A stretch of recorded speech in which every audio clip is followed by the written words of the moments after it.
Granite குவாரிக்காக நரபலி கொடுக்கப்பட்டதாக அளிக்கப்பட்ட புகார் தொடர்பாக மதுரை சின்னமலம்பட்டியில் 4வது நாளாக தோண்டும் பணி தொடர்கிறது. அது குறித்த தகவல்களை தருகிறார் செய்தியாளர் ஹரிகிருஷ்ணன்.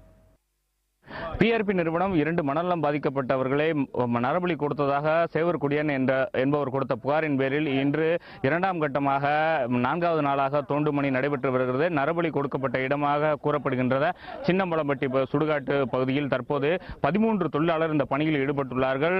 அதாவது இந்த இடத்தில் இயந்திரங்களை வைத்து மண்களை தோண்ட முடியாத சூழல் காரணமாக தற்போது இந்த இடத்தில் தொழிலாளர்கள் மண் தோண்டும் பணியில் ஈடுபட்டு வருகிறார்கள்.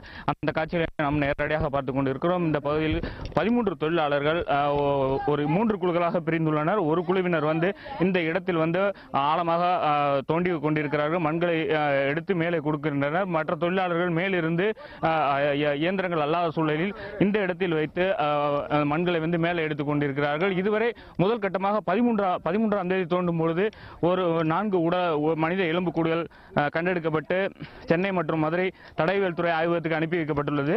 அதன் தொடர்ச்சியாக 18ஆம் தேதி துவங்கி தொடர்ந்து 4வது நாளாக பணிகள் நடைபெற்று வருகிறது.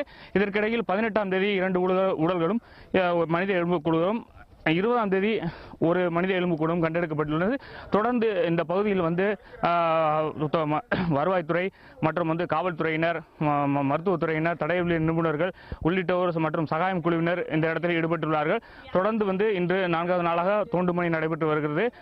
இந்த பணிகள் இன்றும் முடிவதற்கான வாய்ப்புகள் இருக்கிறதாக காவல்துறையினர் தகவல் தெரிவித்துள்ளனர். தொடர்ந்து இப்பணிகள் நடைபெற்று வருகிறது. புதிய தலைமுறைக்காக மதுரையிலிருந்து ஒளிப்பதிவாளர் கலையுடன் ஹரிகிருஷ்ணன்.